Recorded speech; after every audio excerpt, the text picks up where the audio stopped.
Deixa eu te perguntar uma coisa. Você gostaria de viver de YouTube? Fazer seu próprio horário, trabalhar de onde você quiser e principalmente gerar muita receita? Pois é, hoje é a sua chance. E aí, como que foi... como que você chegou no governo Bolsonaro? Porque você falou que foi o Ernesto que te indicou? Não, o Ernesto me mandou para a OEA. Ah, é verdade. Quem te indicou foi quem? Pro Bolsonaro? Foi o seguinte, eu e meu irmão, a gente é professor da Universidade Federal de São Paulo. E aí eu tenho 14 livros publicados sobre Previdência. Ah, que da hora. Ah, verdade. Sobre direito previdenciário. E aí eu estudava desde 99, comecei um mestrado em 99 em direito previdenciário, publiquei livro, dei aula. E aí a gente foi apresentar em 2017, no começo de 2017, um congresso internacional de direito previdenciário para a reforma da Previdência. Na época era a reforma da Previdência do Temer, que não passou. Porque o Brasil estava tentando fazer a reforma da Previdência desde o Fernando Henrique, desde a década de 90 e não conseguia, não passava. E aí me pediram, o deputado que estava organizando, pediu para ajudar. Então eu trouxe professor da Itália, professor do Canadá, para fazer esse seminário internacional. E apresentando, a minha apresentação, estava o Onyx Lorenzoni, que era deputado federal. E ele viu a minha apresentação, meu irmão estava comigo, e aí ele veio falar comigo. Pegou e falou, gostei do que você falou, cara, vamos conversar. A gente foi conversar com ele, ele falou assim, vocês não têm mais propostas, cara? Vocês são professores, vocês não têm outras ideias? Vocês não querem fazer um programa de governo? Ele falou, para quem? É pro Jair Bolsonaro. Ele falou, mas Jair Bolsonaro, a gente via ele ali da Luciana Gimenez e tal. Aí ele falou, olha pela internet, cara, não se baseia pela televisão. Aí em abril, a gente viu pela internet, falou, não, beleza, vamos conversar com o cara. E aí em abril de 2017, a gente foi conversar com ele em Brasília. Pagamos do nosso bolso, fomos de avião. Chegamos lá, conversamos com o cara. Como que foi essa conversa? Foi legal? Eles são simpáticos. É o tipo do cara que se fosse seu vizinho, você ia se dar bem com o cara. Ele é boa praça, é simples, é isso mesmo. Chegou lá, conversamos com ele e... Pô, vamos ajudar aí. Ele não tinha nem 5% de intenções, era... Ninguém imaginava, né? Não tinha. E aí o meu irmão, a gente começou a olhar, falou, pô, existe aqui uma possibilidade, porque isso que está acontecendo, você lembra na época, tava muito movimento de rua, todo mundo indo para as ruas. Falou, esse cara vai ganhar essa eleição. A gente analisou, é professor, né, cara? Professor é pago para pensar. Sim. A gente avaliou, falou, esse cara vai ganhar essa eleição. E a gente foi conversar com ele, ele falava o que a gente... visão, hein, cara? Porque realmente... Não, cara, foi, a gente... Acertou em cheio. E aí fomos conversar com ele, é para acabar com esse sistema podre? É. Aí a gente mostrou a foto das famílias, né? Das esposas, tal, filhos. De vocês? Falou, a gente vai botar nossa família na reta. É para fazer mesmo? Sim, eu dou minha palavra de honra militar. Disciplina militar. Apertou nossa mão, vamos entrar, vamos nessa. Aí a gente foi ajudando, ia nos programas com ele ia no programa, a gente falava para ele, né, as coisas. Assessorava, né? Sim. De graça. A gente dava apoio científico a ele. A gente não era político, não era pessoa pública. Sim. Professores. E aí, tanto que na Federal, na universidade, quando descobriram que eu estava dando apoio, porque aí o Onyx chegou no Congresso e falou, por que os irmãos Weintraub e o Jair Bolsonaro... Explanou vocês. Pô, aí, isso era junho de 2017. Em julho, chegou processo administrativo contra mim na Universidade Federal. Pra você ver o sistema já ali, né? E aí, processo sigiloso inquisitorial. Eu não pude ver o processo. É complicado, Nossa, complicado. E aí o processo seguiu... Tem um gato aqui embaixo. Sim, falei que eles gostavam de aparecer. E aí o processo... Enfim, eu tive meu carro riscado. Aluno falou que tinha que me arrebentar. Aí eu processei. Processei e ganhei. Tinha uma aluna que ainda falou assim, pô, é bom professor, mas como tá com o Jair Bolsonaro, é um fascista, não sei o quê. Processei e ganhei. A aluna até assistia a minha aula, cara. Ela gostava de você. Eu falava, você já formou comigo, cara. O que você tá fazendo na minha sala? Ela falou, não, é que eu tava sem nada para fazer. porque não teve a aula do outro professor. Aí eu vim aqui. Então ela gostava É o muito. maior elogio que um professor pode ter. A aluna não ter o que fazer, que ela podia jogar joguinho, namorar, fazer o que quiser. Sim. Ela tava na minha aula, cara. É um puta elogio E mesmo. depois ela me xingou ali por causa disso, questão política. E aí, 2017, 2018, a gente foi com o Onyx, o Bolsonaro, os 3 filhos, para Taiwan, para a Coreia do Sul e para o Japão, para falar com o ministro da Educação, para ver os ministérios ali, questão de ciência, tecnologia. Uhum.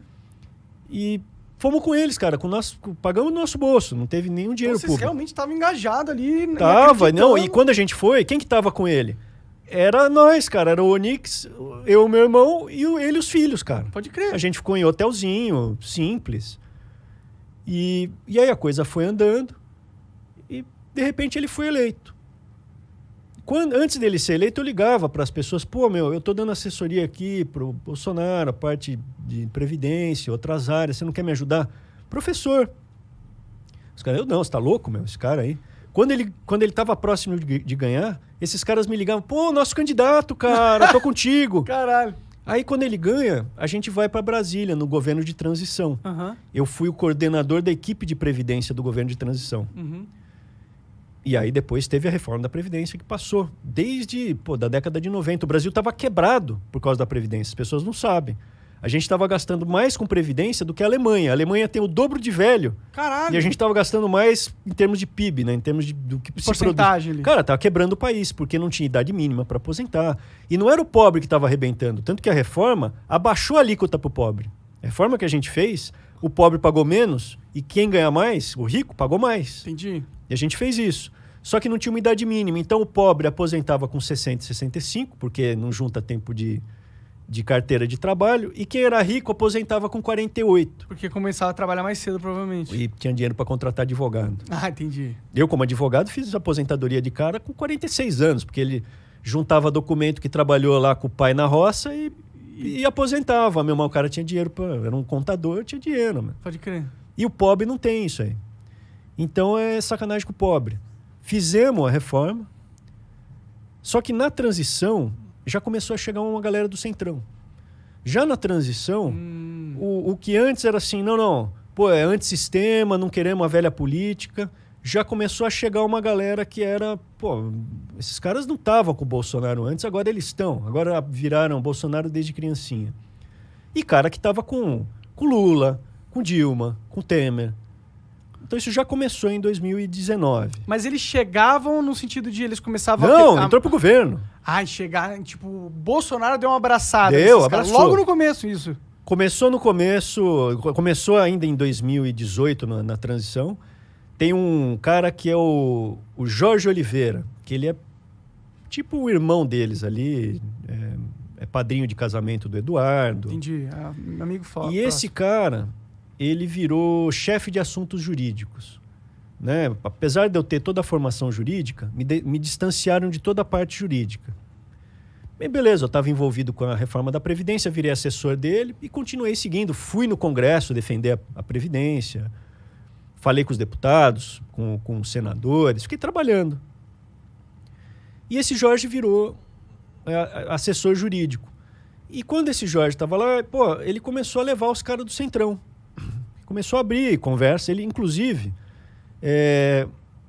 ele deu uma entrevista falando assim, eu tenho orgulho de ter falado do presidente e não botar o Ramagem na Polícia Federal, diretor da Polícia Federal. Eu falei, mas o Ramagem tá na Constituição. O presidente tem a prerrogativa, o direito de nomear o diretor da Polícia Federal. Ah, não, mas aí vai peitar o Supremo e pode ser impeachment, não sei o quê. E desde o começo começaram a falar, já estavam falando de impeachment ali. Não, vai ser empichado. E será que eles tentaram botar medo no Bolsonaro? Mas, tentaram? Conseguiram. E aí é o seguinte, ele dizia, soldado que vai pra guerra e tem medo de morrer é um covarde. Ou seja, a gente vai se for pra ser empichado, eu vou, seja empichado, que seja. E não, aí não pode ser empichado, não, tem que ter receio, não pode, daqui, de lá. E havia uma militância conservador aí de direita, né? O que é o conservador, mano? O que você tem de conservador? Pô, o conservador é o cara chato. Não, o conservador é o cara normal. O conservador é o cara que quer ter a casa dele, a família dele, o trabalho dele, Natal, religião dele, se ele quiser ter religião, se não quiser, não tem. E o conservador, ele é normal. Quando os tempos estão normais, ele some. Quando os tempos estão anormais, ele surge para batalhar. A gente viu aí o estrago que o PT causou. Eu e meu irmão, a gente tinha nossa vida confortável, tinha sido advogado, tinha juntado dinheiro. Meu irmão tinha trabalhado no mercado financeiro. A gente estava aí dando aula, numa boa vida confortável. Só que aí estragaram o Brasil. Estragaram o Brasil. Você lembra disso? Estragaram. A gente falou, vamos partir para essa, vamos participar disso daí.